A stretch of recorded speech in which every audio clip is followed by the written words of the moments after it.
Okay. Hello, everyone. Hey, it's Dr. Tamar Beckford with the Dr. Tamar Beckford Show. Okay, so this is the show where I get to introduce all of my really good friends who are all doctors and doing amazing things inside and outside of the clinical space, right? So today I am bringing on one of my personal friends. It's okay if I tell them that we're personal friends? Okay. Absolutely. All right, perfect. All righty. So I'm bringing on one of my personal friends on Dr. Noha Polak, right? We're going to be talking about obesity, right? But most importantly, Dr. Noha Polak is a pediatrician, so we're going to be talking about it in kids.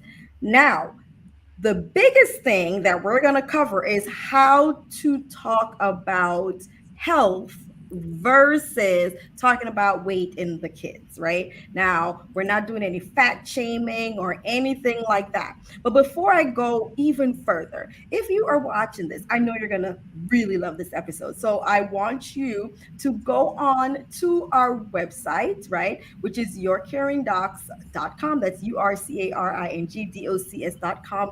Select podcast, right? You'll see Dr. Noha Polak's beautiful face. You click on there and you'll be able to hear this wonderful episode. So click listen here if you have any Apple devices. I'd love for you to leave a 5-star review here because we know you're going to love this episode. You'll see a list of all these beautiful faces of doctors and great episodes. So don't hesitate. You know what? Don't hold back. Make sure you do all of that, right? Now, I'm going to bring my sister doc in my wonderful fashion, right? So we're not going to just throw her up here. We got to make you see how amazing she is. And that's why she's my friend. All righty. So Dr. Noha Polak, she is a graduate of the University of Medicine and Dentistry of New Jersey Medical School. Hey, NJMS. I know now it's called Rutgers, New Jersey Medical School, but we are both represented NJMS. That's True. right. Yes. And yes, I went to that school. Is this a personal thing? Maybe. You tell me, right? So Dr. Polak also did her pediatric residency at Albert Einstein in the Bronx. So all our BX people, yes. And we were just talking. She said she was driving from Jersey to the Bronx every day to do the residency. So from Jersey to the Bronx. So you know she went through this. Yes. She is the owner of Progressive Pediatrics and she's been practicing in Union City and Bayonne, New Jersey since 1996. So Dr. Pollock is very passionate about advocacy and healthy living in preteens and teens. And she's been helping them love their bodies ever since. She helps them with mindset work so that she can help them with healthy habits. And they eventually will make a difference in this great world of ours, right? So it's all about helping the kids so that when they get older, they are the ones who are going to make a wonderful difference. Now, in today's episode, as we talked about, we're going to give all the tips to parents. So if you're a parent out there, right? Or if you interact with kids such as preteens and teens in any way, we're going to give you the right language to use to communicate about health rather than weight. So welcome, Dr. Noha Polo.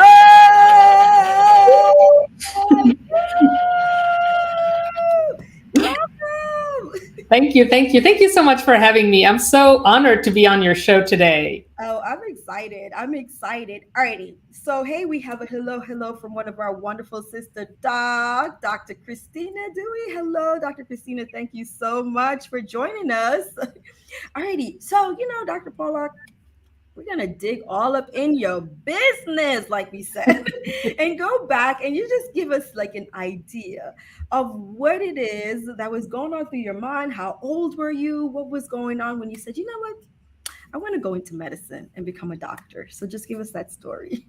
So, to be honest with you, I decided in high school, one of Mm, my teachers, my anatomy and physiology teacher, was really cool. So, mhm. shout out to teachers, to be honest. Yes. Yep, it made a huge difference in my life because she made me love anatomy and physiology. So I Mhm, decided I'm gonna go into medicine because I mhm, really enjoy checking out the body, seeing how it works, etc. And so I think it was in high school, and then in college, I went to Rutgers. Mm-hmm. university in New Brunswick, and it was a great experience. But it was a huge place, and it still is a Yes. huge place. It still is. Lost. I felt a little bit lost. And then, I made it through the first 3 years, did pretty okay. Mhm. And then I went to talk to my, college counselor, and I asked him, I said, I think I'd really like to go to med school. And then he looked over my transcript and said, no, no, you better look for a research job. I don't think you can make it. And that like lit me up on fire, Dr. Beckford. Ooh, I can't imagine. So I went crazy applying to med school and I made it, and here I am. So shout out to all the counselors. Don't say no. Yes. Say, let's see how.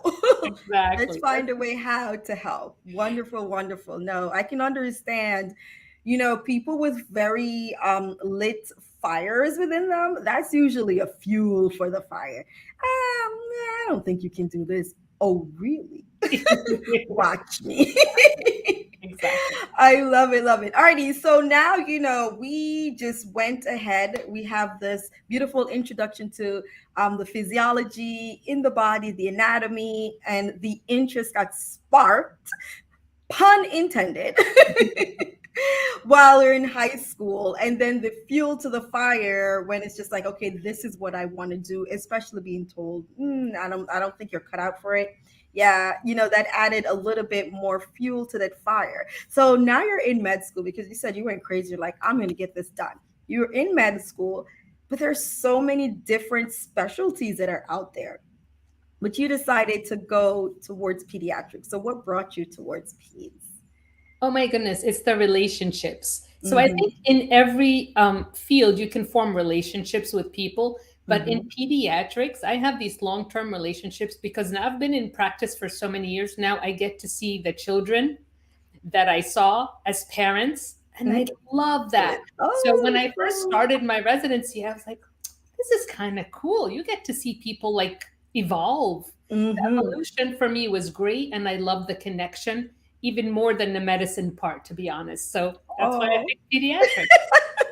I love it. So you're connecting with the kids, and I can really attest to that because I remember with even my brother. My brother is way younger than I am, and when he was born, he's going to the same pediatrician, and then when I think if she retired probably within the last maybe a handful of years, but she got to see him and say like, oh, by the way, I'm going off to college, and we're from Jersey, so Jersey stand up. And she got to see him saying, okay, yeah, I'm going off to college in Texas. And he was a preemie, so she saw him at the 4-pound stage, and then now this huge gentleman that's leaving off. So that's such a long-term relationship, as you mentioned.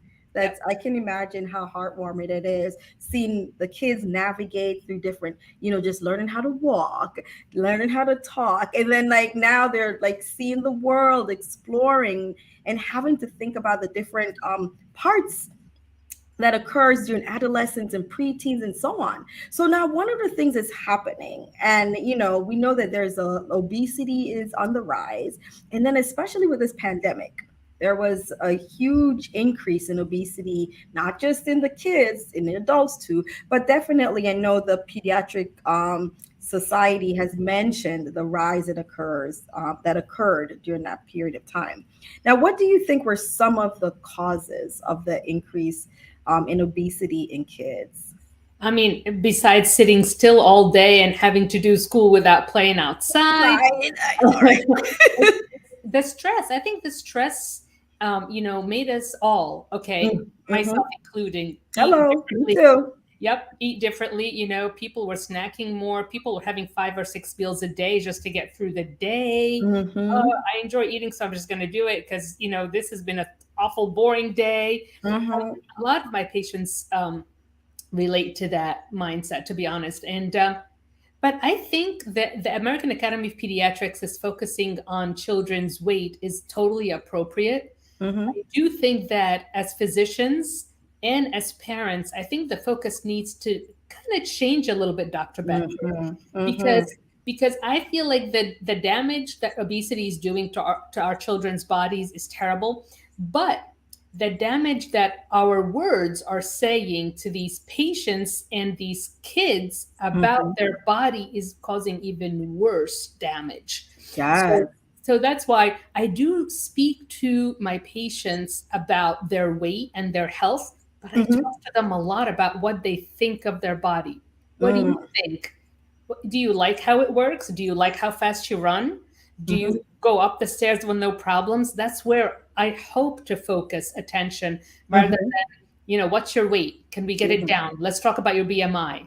Right, right. The infamous BMI. Oh my gosh, those three words or those three little initials. So now the thing as I love that you're talking about is that when we're interacting with preteens and teens, about weight, is to really talk to them at a level of not as much like, well, talking down to them or bringing this like awareness in front of them that you're not within the societal standards of what we want this perfectionism to look like, right?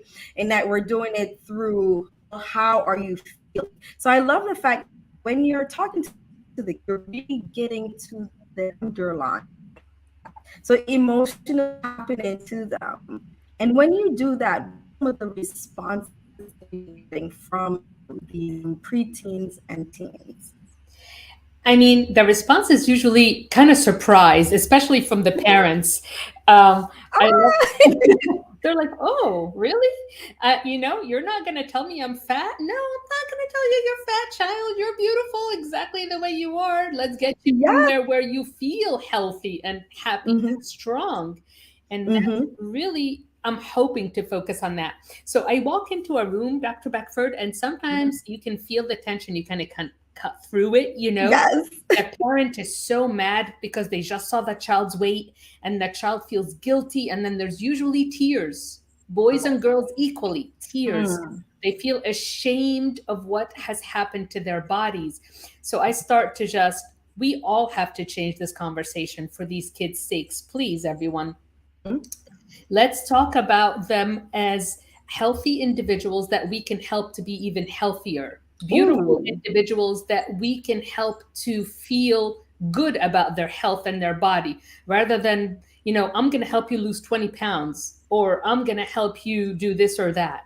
That's such a beautiful statement, healthy individuals in where we're going to make you feel even healthier. Because the way that you've described it, you have put them in a space that they're already feeling positive, and we're just going to amplify that positive um, feeling, the emotion, and then it'll resonate with that person because they'll love the way they feel, and as you're saying, they'll love the way that they're able to interact with others activity wise, and it's not really about the socialization of how I look, because like you said, you're already beautiful. So we're starting off from the paradigm that you're already beautiful and you are already healthy. How can we improve upon that?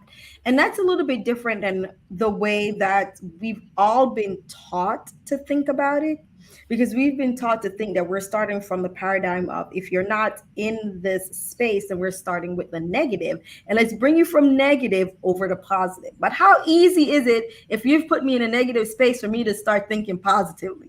Well, in one visit, it's impossible, Mm. especially if the messaging at home and at school and on social media is different. So that's why, let's talk, you and I, we can talk to parents right now and we can say, Mhm. look, guys, your kids are so strong and smart and they can be happy with their body, but your messaging is super important. Let's Mm. talk about the fact that someone who struggles with weight is not a weak person, not a flawed Yes. person. That, not at Yes. all. Look at all the successful, ultra successful people in the world who struggle with their weight. Like Oprah has put it out there so often, right? Mm-hmm. Lizzo, so many people that, multimillionaires. You think those people are weak or flawed? I don't think so at all. I simply No. think that we all have different struggles. Mm-hmm. So let's change that mindset, that when, if your child is struggling with weight, you have to see it as a struggle that you should help with rather than shame them. So don't Mm. shame them. Don't say, don't eat that. Stop eating that. Don't order that. How could Mm-hmm. you? And then, if people are shaming your child in public, you stand up for them. You say, this is my child. They're Mm-hmm. doing their best and they are healthy. Stand up for your kid and don't let people shame your kid. Wonderful. Can you imagine how powerful it is to see the person whom you trust the most in your life stand up for you when another person is shaming you? And Absolutely. then also how horrible one would feel when the person you trust the most are using negative words towards you. Yeah. Yeah. Like both instances are just very powerful emotional situations. And and a lot of times too, like I know we've discussed this like many times. Like I said, we are friends, so we've discussed this at different times, and we talk about like the nicknames that we give to the kids. Like, oh, we're gonna give them this little nickname. And it's just like, well, these words are powerful, and words go into the psyche, goes into the subconscious, and then that person will hear those same words in their minds whenever they try to do other things. So let's talk a little bit about that. Let's do it. Let's do All it. right. So, yeah, tell me about the nicknames and so on that you have seen and heard, and how within the practice you've been able to alert the families, because this is something that's so cultural at times, and we don't even realize that we're saying these things. But when you're alerted to the fact, and you're just like, "Whoa, oh my gosh." So I heard it all at the practice. So I'm Mhm. going to tell you a couple of them, but I'm going to change and use different things to say. Okay. Okay. So first of all, in my community, there's a lot of Spanish speaking patients, and they Mhm. love to use the word gordo, which means Mhm. fatty, Mhm. right? So that's like a term of endearment, Right. right? So they use that often. So that's one thing that when they call someone gordo, this like they want to squeeze their cheeks, but in reality, the kid feels a little hurt, guys. You don't want to call them Mhm. gordo. We call some kids, chunky sometimes. Mhm. Let's cut that out. Mhm. Butterball. Really? Don't call people butterball. That's not cool. Yes. That's not cool. Call them a loving name, a loving nickname. Mhm. But even more important, let's see if some of these things resonate with you, Dr. Beckford. Mhm. How about you tell a patient that this scale does not measure your willpower? Wow. Okay, we have to sit with this one, because the in what I think is so fascinating about this conversation is that we're talking about it for preteens and teens, but as an adult, this is hitting in the core. Because yes, we do look at the scale especially as your body changes, to say like, wow, my willpower is down, and I'm not fill in the blank enough, and look, I wasn't able to fill in the blank enough to do this, and look where I am now. So if this is happening to an adult, I cannot imagine a child whose brain is still developing and trying to cope with the world. Exactly. So, as physicians out there, we have to say these things out loud so our Mhm. patients understand that the scale is not measuring their willpower, Mm. right? It's a number. And why do we need the number? I need the number to calculate doses. Medication. Pediatrics. There you go. And I Mhm. tell them that I need the number to calculate doses. Wow. Period. If you want to know the number, I'll tell you. But if you don't want to know, I won't tell you. It's all good. I'll let you know what habits to change, but I'm not going to say, I need you to lose 20 pounds. It's so Wow. funny. Yesterday, I was talking to a friend of mine, and Mhm. she was saying that she went to see her doctor, and all of her labs were normal, and Mhm. she feels great. And the only thing that the doctor told her when the doctor called to tell her her lab results is that you need to lose some weight. That was the end of it. That was the end of the conversation. It wasn't like change a couple of habits. It wasn't anything but you need to lose some weight. And Mhm. even though all of her labs were healthy and Mhm. normal, no high Mhm. cholesterol, no diabetes, no prediabetes, and this is a woman who is not a sedentary woman, Right. she felt awful. And I'm like, hold up. Let's change that conversation. Let's say if you feel healthy, I'm happy for you. If you would like to change anything, I'm here to help you. But Wow. what if a patient doesn't want to lose weight? What if they're happy with their body as it is and you can help them be healthier just by tweaking a couple of habits, right? Mhm. You can help them to do that. Help them to walk 30 minutes a day. Mhm. Help them to, eat whole grains instead of processed grains, right? Right. That's making a much bigger difference than saying you need to lose 20 pounds. Wow. Very, very, very powerful statement there. Because you're right. If the person already loves the way they look and the way they feel, but the issue is really in the medical standpoint, it says, like, okay, well, let's tweak some of this to help the medical aspect, you know, versus saying, boom, you need to lose weight. Exactly. Especially someone who's already feeling powerful and their labs and everything is perfect, right? So we have a comment here. We have Charles Itua. I'm gonna think, I hope I pronounced your name well. And you said, I love this conversation. It feels very natural and inspiring. And that is our goal. That's our goal, Charles, for it to be natural and inspiring, because as we really think about the words that we're using in order to describe people, to describe our kids, to talk about them in front of them, to even describe ourselves, because that's another aspect too, right? With us as adults, especially us women. I know that it'll happen in males, but especially with us women, we're very critical about the way that we talk about ourselves, especially in the mirror. And we have the kids that are there. And I've read it, when you're critical and you're especially hypercritical about yourself and you use the negative words to describe yourself, the kid there has your genes, knows that they are a part of you. And so the words that you're using to describe yourself is the words that they're going to think describes them. And like that's important. So let's talk about that. Let's talk about it. So Mm-hmm. here's a good example, right? Let's talk about this. Mm-hmm. You and I both, we go out to eat sometimes, and I love to eat. Okay, I Mm-hmm. enjoy eating. I have a Yeah. good appetite, and I don't want to apologize for my appetite, right? Mm-hmm. Not in front of my kids and not in front of my friends. If I'm hungry, I'm just gonna eat. Okay, Mm-hmm. I'm gonna Mm-hmm. make the best choices possible, but Mm-hmm. I'm just gonna eat. And as a parent or as a role model, don't be apologetic for your own appetite. Your appetite is something inherent, okay? Yes. You can tweak it a tiny bit, but you can't fix it. It's like, look, I have curly hair. Yeah. Sure, I can straighten it, but it's temporary. Okay. Let that humidity hit. You'll find out. Right.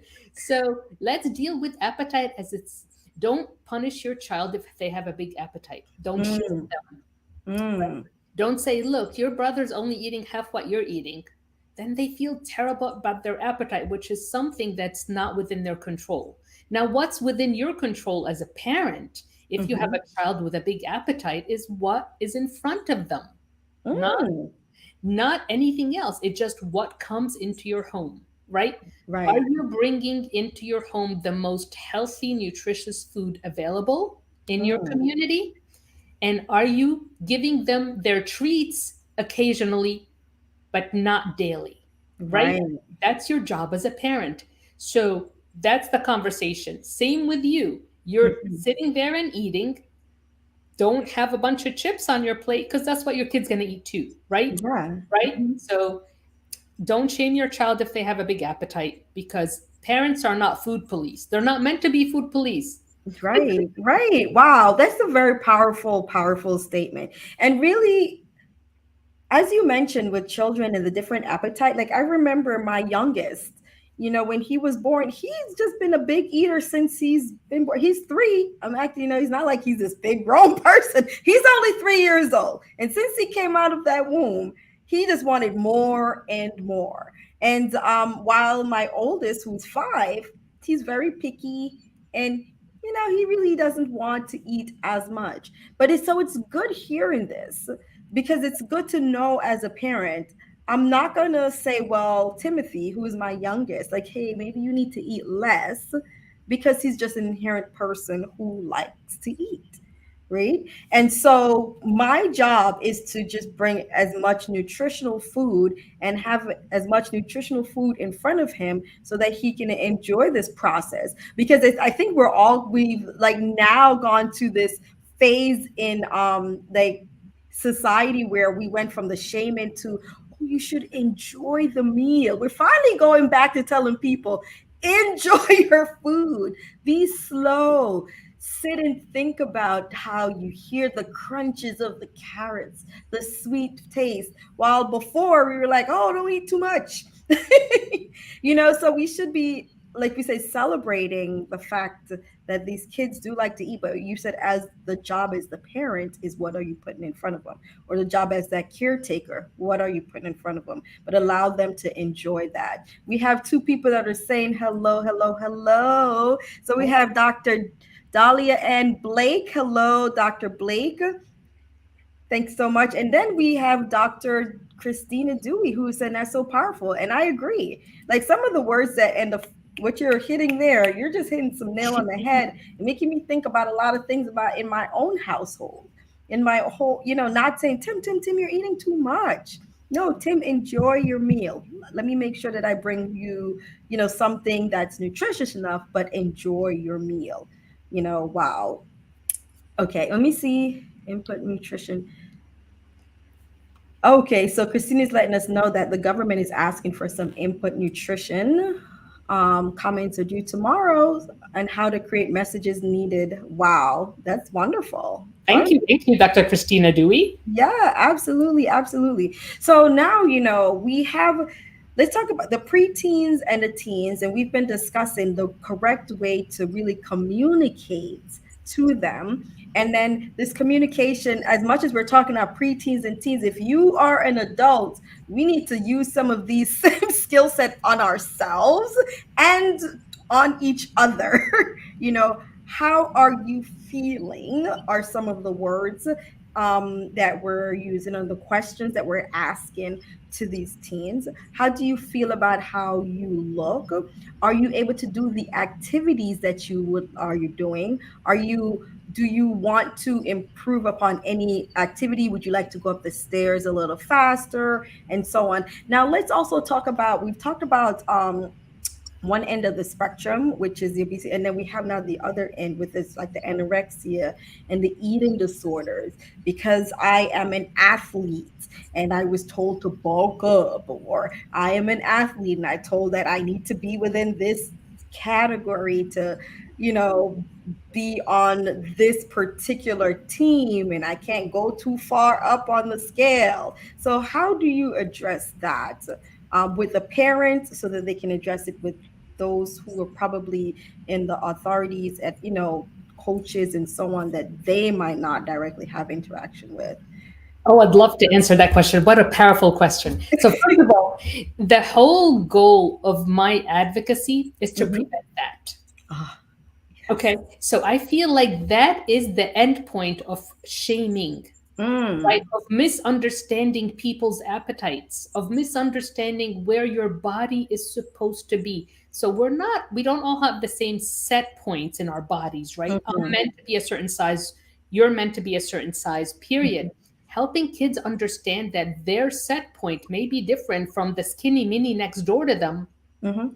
is okay. So Yeah. I would say conversations to prevent would be the biggest value that we as providers and physicians can give to these kids. Mm, Secondly, if I do see a patient in my practice who's either borderline with an eating disorder or has an eating disorder, I treat it really seriously because this is mm, a life threatening disease, right?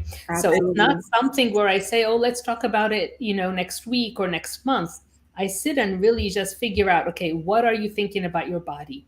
What do you see when you look in the mirror? Tell me Mm, how many meals a day you're able to eat, mm, right? Do you eat 2 or 3 meals a day? And if you do, what is the makeup of those meals? So, as providers, we just got to really dig in super deep with these kids. And mhm. then we got to figure out what their motivations are, right? Yes. Yeah. So, is Mhm, it like you just mentioned with sports? or is it something about the way they look, or they need to fit into this dress for this particular prom or whatever, or Mhm. their boyfriend left them and they're sad, or their girlfriend left them for this reason. So honestly, it's a huge mental health issue, and luckily we have resources to deal with it. Because don't first of all, don't try to deal with it alone. If you're a professional physician, Mm. you Yes. need a team, and Yes. you need to talk to a mental health professional on behalf of this person and let them know, I am worried because this child has lost this much weight. Mm-hmm. Is this an outpatient or an inpatient kind of a situation, right? Mm. So parents, pay attention. Mm-hmm. Right? Open Mm-hmm. your eyes, pay attention. Is your child skipping meals? Mm-hmm. Is your child over exercising? Are they exercising 3, 4 hours a day? Because that's not okay. Ah, Right? yes. Now, if Yes. you're playing a sport and the team, you're playing with your team 3 or 4 hours a day, that's different. But I know Right. kids with eating disorders that over exercise because they feel like every bite they put in their body, they need to work out. They work out. Yes. They're doing that calorie in, calorie out. Like, oh, so I need to, wow. Wow. So, That so I think is so important. So I think that the highlight of what you mentioned too, two things. One is that we said as parents, we keep our eyes open and really be aware and in tuned with the kids. And two, as professionals, try not to do it alone, which I think is just so important. You said this requires it's a team approach to making sure that we keep these kids healthy and keep them well. So once you're noticing that there's a deviation going on and your level of suspicion has been heightened, then you contact as a team approach to speak with these children and their families so that we can give them the best care possible. Wonderful, wonderful, wonderful. Wow, that was very deep, but very needed. Oh my gosh, I learned so much during this portion. Alrighty, so now I'm about to pull it back to you because I'm all about being in people's business, all of my guests. So one of my wonderful questions that I do love asking a guest, um, oh, okay. Before we even go further, okay, we have a question from the audience. It says, what if it's the opposite and they just sit? So the question is pertaining to having a child who's over exercising, 3 to 4 hours of exercise. However, it's not being on a team. They're over exercising because they're trying to fit within a certain body frame, a certain weight, and so they're thinking that calorie in is calorie out. If I ate something and it's 200 calories, then I need to exercise and burn off each 200 calories. And so they're over exercising. But then the question now is about what if it's the opposite, that you have a child that's not exercising, that's refusing to do any physical activity and is just sitting. So what are some of the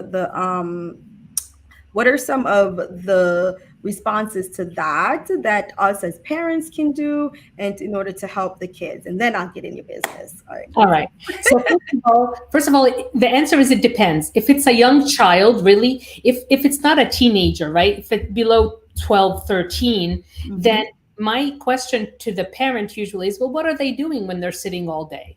Ah. Are they on a device? The Mm-hmm. answer usually is yes. They're on the device. They're either playing some sort of a video game, they're on their phone or in a tablet or a computer. Then I Mm-hmm. ask the parent a super honest question, which is, who owns the device? Mm. The Yes. parent paid for this device, not the child. Yeah. So the parent owns the device. The parent should be in control of said device and Mm-hmm. when it's being used. I like to empower parents to take Mm-hmm. control of devices, which Mm-hmm. can be harmful.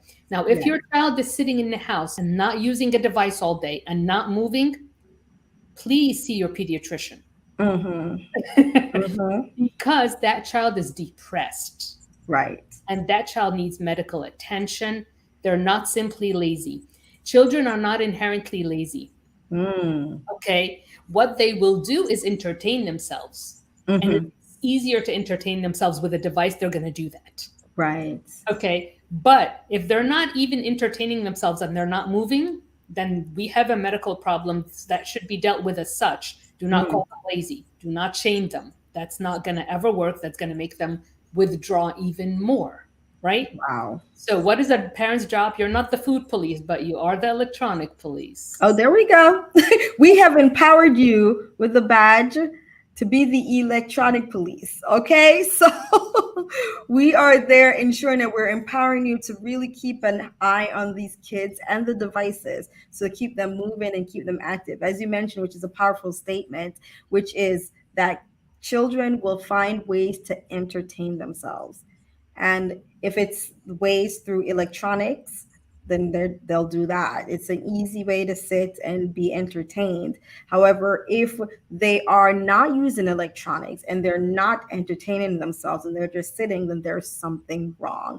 And it's important to get that addressed.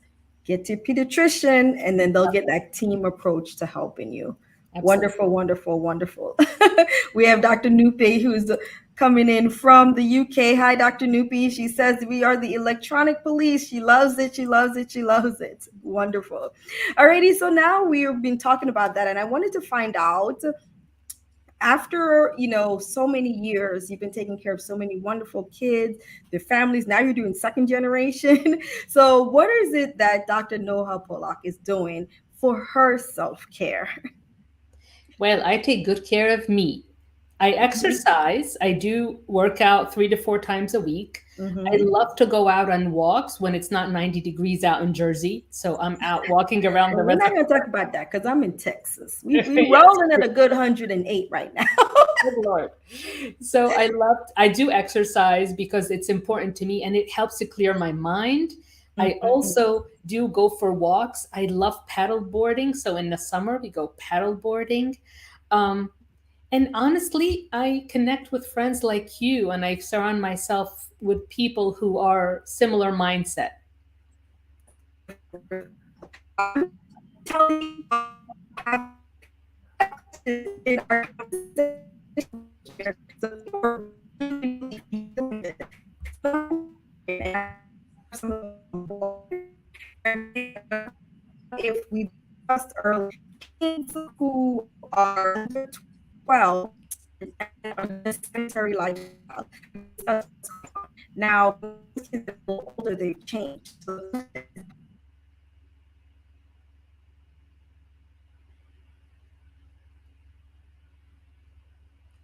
Hello, everybody. I don't see Dr. Beckford anymore. I'm not sure what's going on.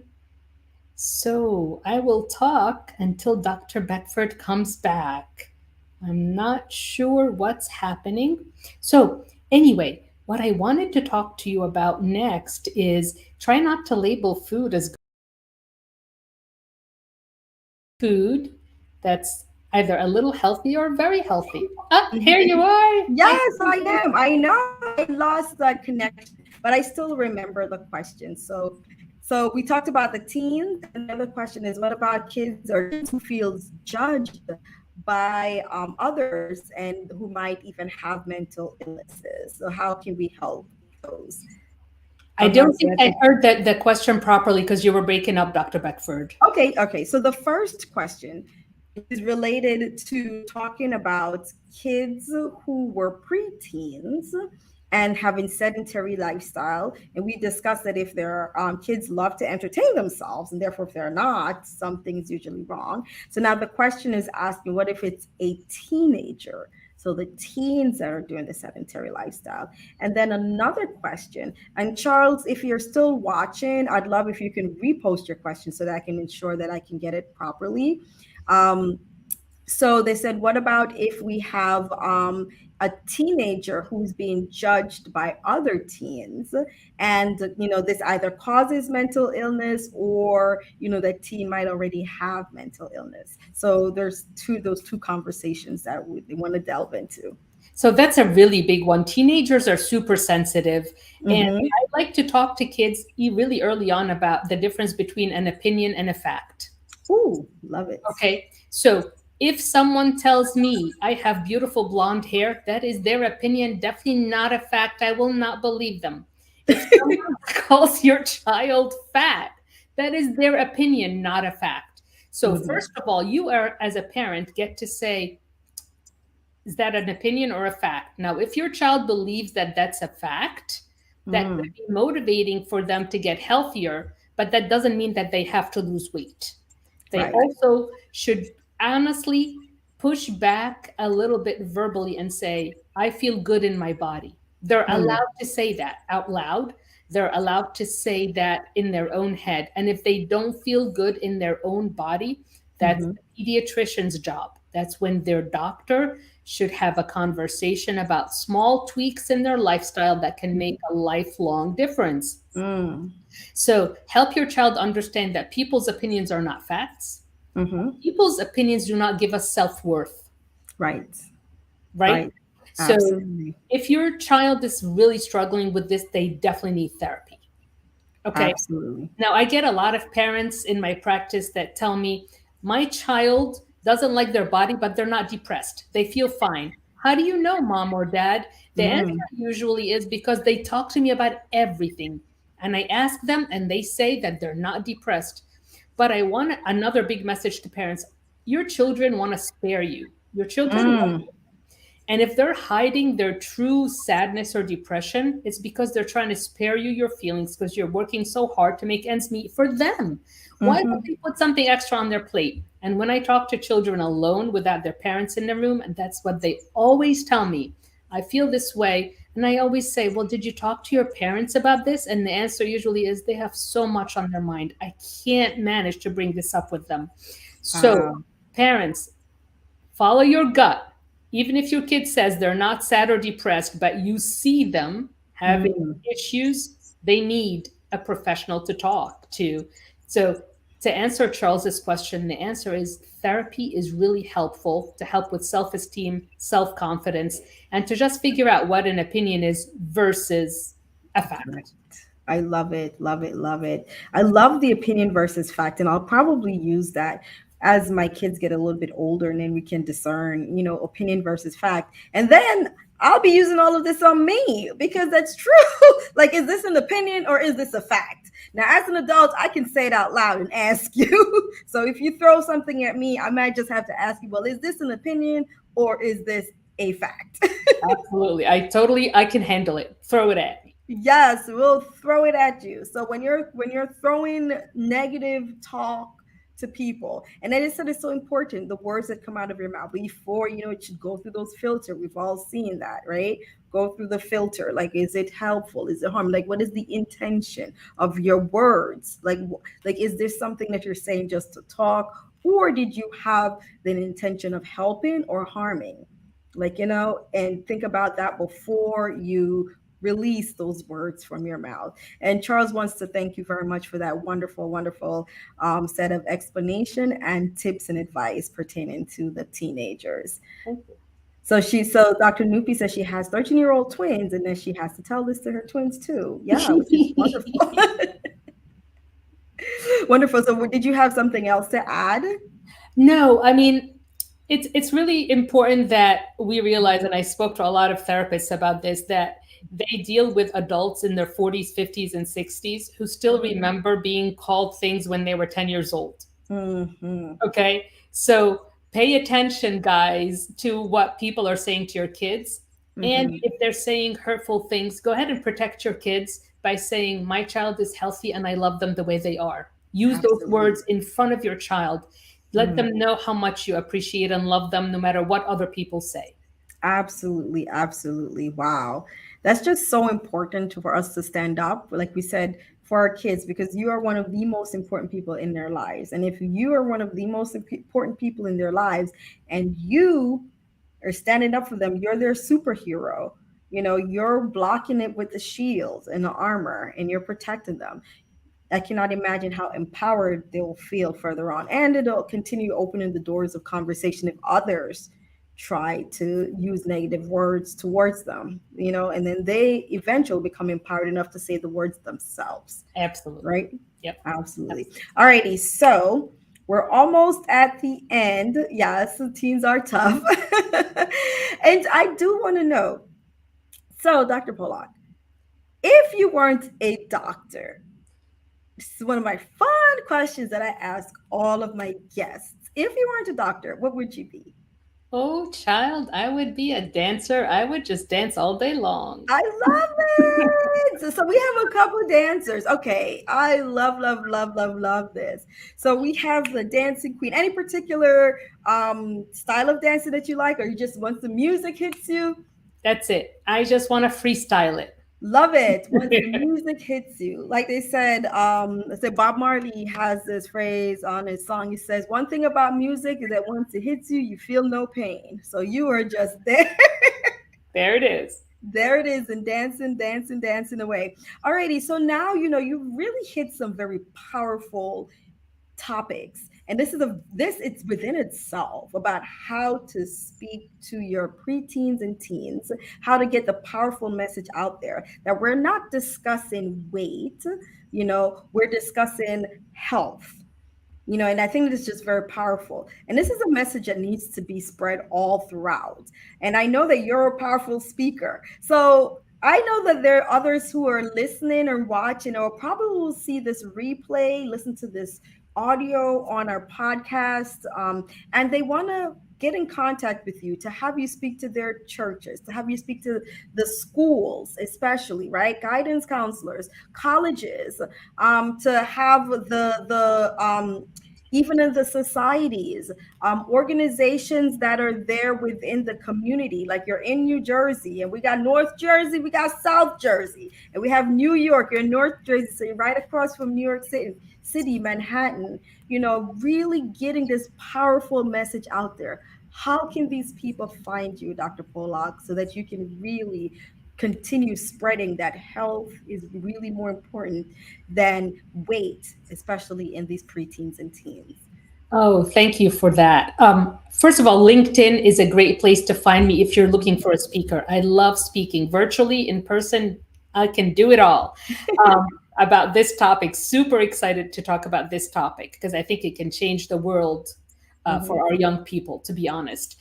I also do post daily videos on Mhm. Instagram and Facebook if you're interested. Progressive Pediatrics is the Nice. name of the practice. So I do Mhm. post daily videos on our website, I mean, on the Facebook page and on Instagram, Progressive Pediatrics.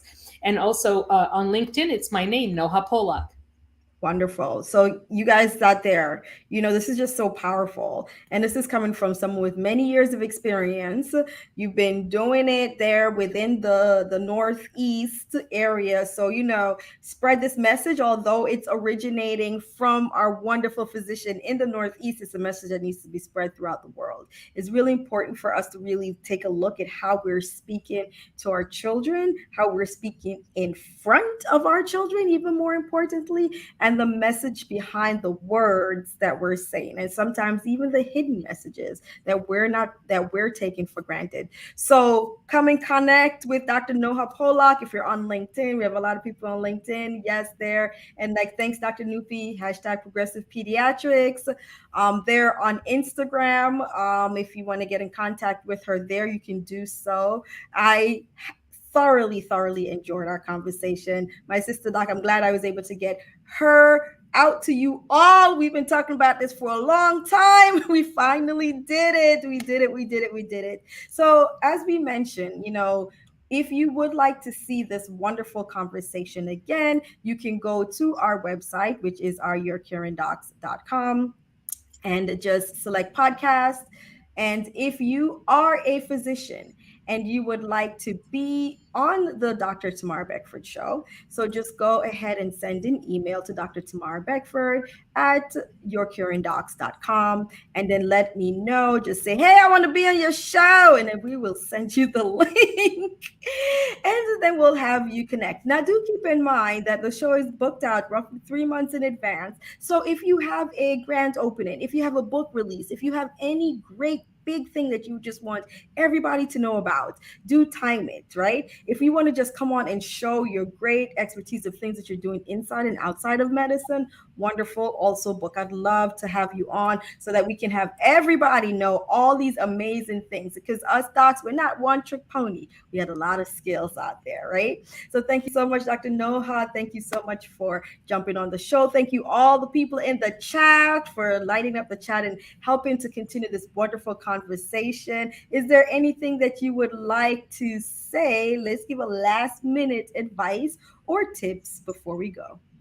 My biggest piece of advice is that your word will last in your child's mind forever. So make sure that you say the right thing. And if you slip up and say the wrong thing, just apologize. We're all human. Say, oops, that was uncalled for. Forgive me. Look at that. Oops, that was uncalled for. Forgive me. And you know what? Even though they might roll their eyes, they probably will forgive you.